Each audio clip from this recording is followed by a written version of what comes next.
Very good morning to all of you. जैसा कि आप सभी जानते हैं, इस समय जो है हम क्लास 10th की अप्रोच की सेंट्रल आइडिया समझ रहे हैं, चैप्टर वाइज सेंट्रल आइडिया समझ रहे हैं। और जल्द ही हमने जो है नया वर्ष भी सेलिब्रेट किया है, नया वर्ष भी मनाया है 1 तारीख को। ये नए वर्ष में जो है पोइट्री का जो है अपना चैप्टर का जो है पहला वीडियो है। उम्मीद कर रहा हूँ कि आप सभी जो है इस साल हमको भरपूर समर्थन देंगे, अपना सहयोग देंगे, अपना आशीर्वाद देंगे,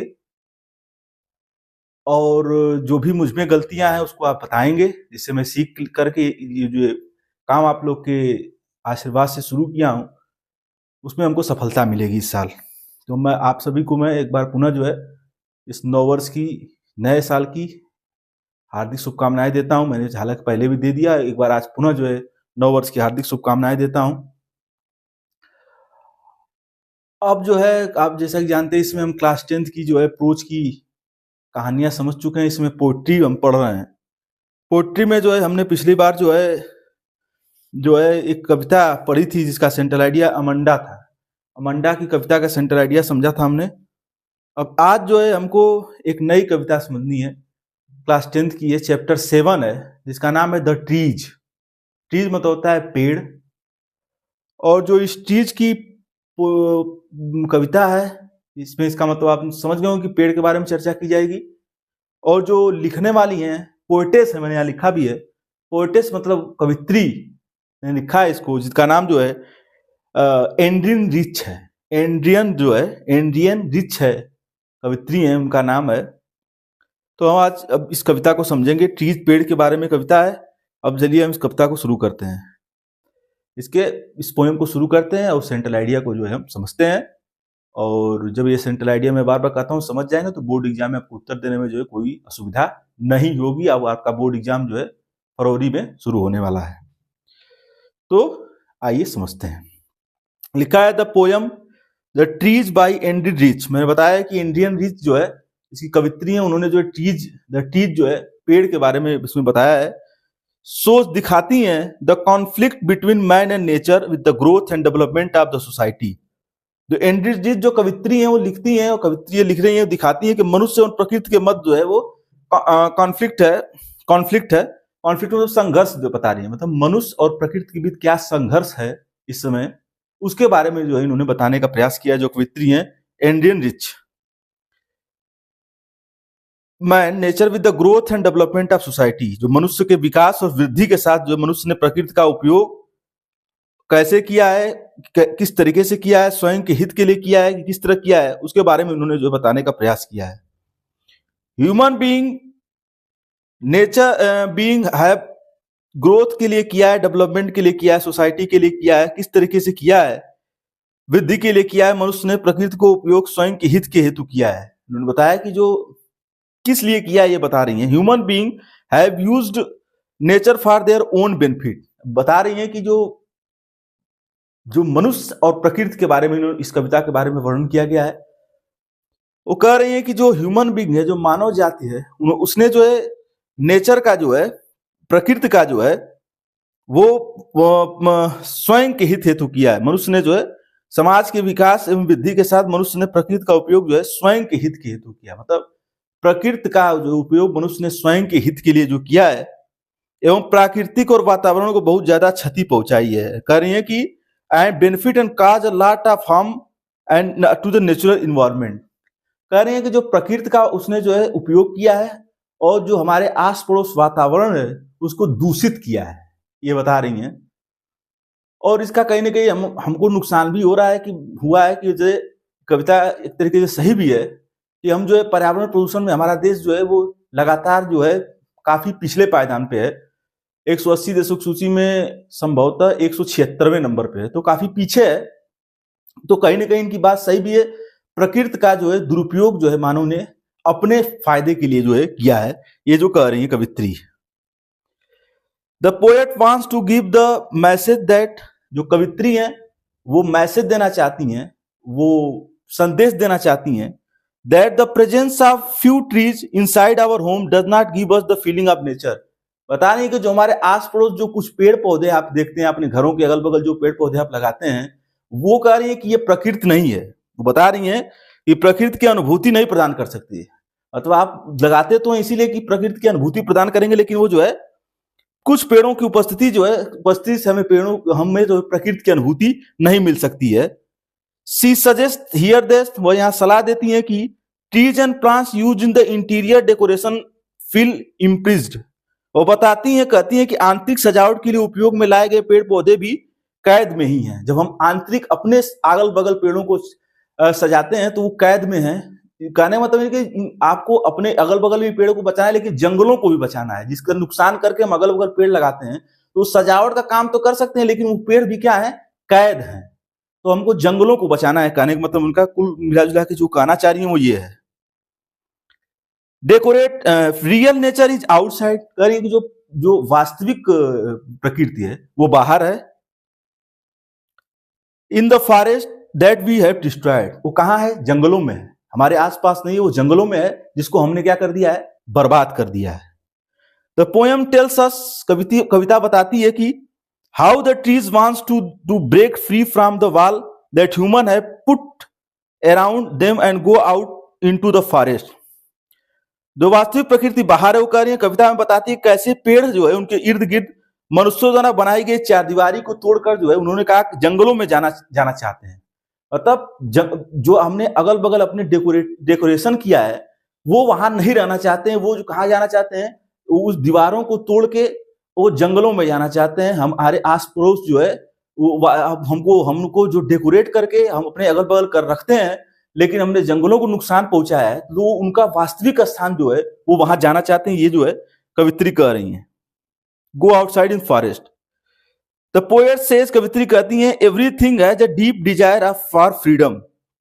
कवित्री कहती है कि प्रत्येक वस्तु जो है आजाद होने की गहन इच्छा रखती है। जैसे हमको आजादी चाहिए, उसी तरीके से जो है प्रत्येक वस्तु जो होती है उसको भी जो है आजादी चाहिए। वो बता रही हैं, it is necessary for growth and well being so you must follow the law of nature. कह रही है कि हमें प्रकृति के नियमों का पालन अवश्य करना चाहिए। अगर हमें जो है विकास और सेहत के लिए ये आवश्यक है, हमें प्रकृति के नियमों का पालन करना चाहिए। क्यों करना चाहिए? क्योंकि ये हमारे जो है विकास और सेहत के लिए क्या है, आवश्यक है।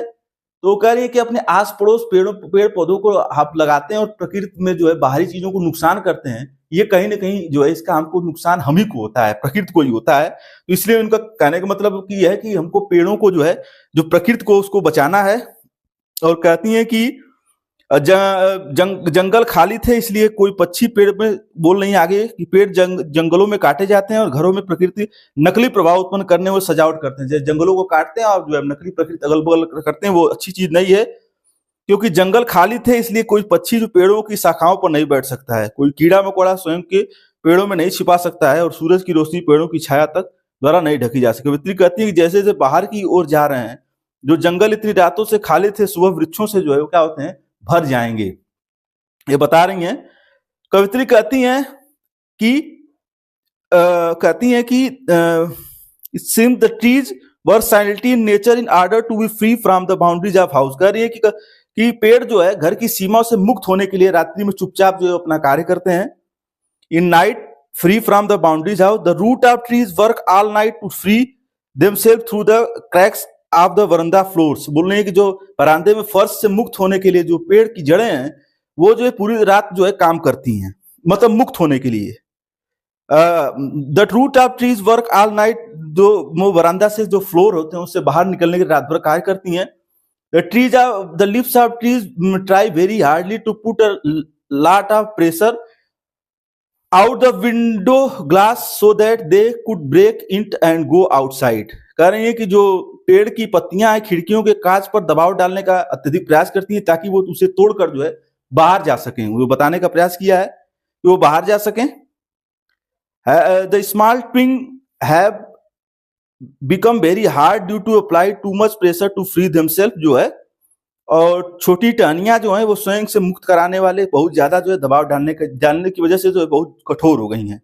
The larger branch of the tree have struck and have bent because of being inside the wall or under the roof where they cannot grow much। पेड़ों की बड़ी शाखाएं सिकुड़ गई हैं तथा दीवारों के भीतर जो है छत के नीचे जो है कारण झुक गई हैं, क्योंकि वे अधिक विकास नहीं कर सकती हैं। वे वहां से चुपचाप बाहर जाने का प्रयास करती हैं। बोले ना कि आप बाउंड्री के बाहर उसको कैद नहीं कर, अंदर कैद नहीं कर सकते। आपको बाहरी प्रकृति को भी जो है उसको तवज्जो देना पड़ेगा, इन्हें कि आप बाहर की प्रकृति को नुकसान कर दें। तो वो चाह रहे हैं, वो बता रही है कि ये बाहर जाना चाहती हैं। हाल ही में किसी अस्पताल से छूटे मरीजों की भांति लगती हैं, जो बाहरी संसार से आकर आधे चौंके हुए हैं। ऐसे मरीज जो है जब जाते हैं अस्पताल में, तो जब उसके अंदर प्रकृति बाहर की चीजों से वो अनभिज्ञ रहते हैं, लेकिन जैसे ही छूटते हैं तो उनको जो है बाहरी संसार से आकर जो है वो क्या होते हैं, चौंक जाते हैं। तो ऐसे ही जो पत्तियां हैं, जो पेड़ पौधे हैं, वो भी जो है क्या करते हैं, हमारी चारदीवारी को जो है छोड़ के वो फिर जो है अपने जंगलों में जाना चाहते हैं, जिसको हमने क्या कर दिया है, कैद कर दिया। और कैद क्यों किया? अपनी जो है वो मतलब अपने प्रकृति के लिए, अपने लिए, अपने फायदे के लिए ऐसा किया उसने। The speaker who could be poet herself sit in the house, कवित्री भी वक्ता जो स्वयं कवित्री भी हो सकती है, अपने घर में बैठती हैं। Door of her house open to verandah, और दरवाजा और उसके घर का दरवाजा बरंदा की ओर खुलता है। कवित्री जो क्या करती हैं, the poet is writing long letter, कवित्री जो है लंबे पत्र लिख रही हैं। In which she hardly mention the departure of tree from the house, जिससे वो मुश्किल से पेड़ों के घर से प्रस्थान का उल्लेख करती हैं। मतलब वही क्या बताना चाह रही है कि जैसे पेड़ जो है वो अपने जंगलों की तरफ जाना चाह रहे हैं, आपकी चारदीवारी में कैद नहीं रहना चाहते हैं। कहती हैं कवित्री, the night is fresh and whole moon is shining in the open sky, रात शीतल है और पूरा चांद खुले आसमान में चमक रहा है। पत्तियां और जो है the small of lips and lichens reach the poet like a voice coming from the room of house, पत्तियां और काई की सुगंध कवित्री को इस तरह आती हैं जैसे जो है घर में कमरों की जो है आवाज आ रही है। पेड़ों की पत्तियों में काई की आवाज आना वो सुनती हैं रात्रि के समय, और ये आवाजें अगले दिन उपस्थित नहीं होंगी, क्योंकि वृक्ष रात को जंगल में चले जाएंगे। सोच रहे हैं कि जो वृक्ष हैं वो रात में जब जंगल में चले जाएंगे तो जो है ये आवाजें जो है भविष्य में उपस्थित नहीं होंगी। कांच के टूटने की आवाज सुन सकती हैं, मतलब वो वही, मतलब आप अपने अंदर जो है ये सोच रही है कि ऐसा हो सकता है, कांच टूटने के बाद नहीं, मतलब वो एक अपने अंदर वर्णन कर रही है कि कांच टूटता है, पेड़ बाहर जाने की जल्दी करते हैं। मतलब वो अपने मन में जो पेड़ डूब जाने की जल्दी करेगा नहीं, लेकिन वो अपने मन में भावना है उनके मन में कि मतलब ऐसा पेड़ सोचते होंगे, ऐसा उनको भी जो है आजादी चाहिए, तो जाने की जिद करने लगते हैं, जल्दीबाजी करने लगते हैं। द पोएट हैड कर ग्लास द ब्रेकिंग, और सुनती में जो खिड़कियों की जो है जो ग्लास है वो टूट रही है, और वो बाहर जाने के लिए कह रहे हैं। As the tree go in opens, it seems that the wind is rushing toward them to the meet, और जैसे ही पेड़ बाहर खुले में से निकलते हैं, ऐसा प्रतीत होता है कि हवा उनसे जो है मिलने हेतु जो है उनकी ओर तेजी से चली आती है। वो भी आजादी चाहते हैं और हवा भी जो उनसे मिलना चाहती है। After going out in the forest, जंगल में जाने के पश्चात, the tall tree stand straight in the forest, लंबे पेड़ जंगल में सीधे खड़े होते हैं। The branches cover the moon due to in which look like a broken mirror, चंद्रमा जो है शीशे जैसे दिखाई देते हैं, ढक लेते हैं, और जिससे वो टूटे शीशे के जैसे दिखाई देते हैं। चंद्रमा के टूटे टुकड़े सबसे लंबे ओक पेड़ की शीश के मुकुट जैसे प्रतीत होते हैं। जब वो चले जाते हैं तो वहां की हरियाली बढ़ जाती है, हम अपने सजावट के लिए उसको यूज करते, लेकिन आपने जंगलों को नुकसान किया। जब जंगलों में चले जाते हैं तो प्रकृति वो बता रही है कि वहां की हरियाली जो है फिर जो है पहले जैसे हो जाती है। इसलिए इस कविता से हमको सीख लेने की जरूरत है कि हमको वृक्षों को नुकसान नहीं पहुंचाना है, पेड़ों को नुकसान नहीं पहुंचाना, और अपनी सजावट के चक्कर में उनको कैद नहीं रखना है। पर्यावरण को भी आपको जो है कैद नहीं रखना, अगर कैद रखते हैं तो कहीं ना कहीं उसका आपको क्या होता है, नुकसान होता है। तो आइए हम सभी आज संकल्प लें कि हम जो है पृथ्वी को प्रदूषण से मुक्ति दिलाएंगे, वृक्षों को काटेंगे नहीं, और जो है पर्यावरण को क्षति नहीं पहुंचाएंगे अपने फायदे के लिए, कि जो जंगल नुकसान कर दें और अपने फायदे के लिए अगल बगल पेड़ लगाएं। अगल बगल पेड़ लगानी अच्छी चीज है, लेकिन जंगलों को भी आपको जो है बचा के रखना है। कुल मिलाकर कवित्री का जो कहना है वो ये है कि वो पेड़ जो होते हैं आप लगा के उनको रख ले, लेकिन जाना जो है उनकी जो सही जो जगह है, एक्चुअल जगह है, वो नेचर जो है वो उनका वो वही प्रकृति है, वही जंगल है, वहीं वो जो है जाना चाहते हैं, और अंत में जो है उनको वहीं पर जाना चाहिए। ये जो है जो है कवित्री हैं वो बहुत अच्छे से उन्होंने जो है टीच कविता के बारे में आपको समझाया है। अब जो है ये कविता खत्म हुई। अब नेक्स्ट कविता जो है फॉग है।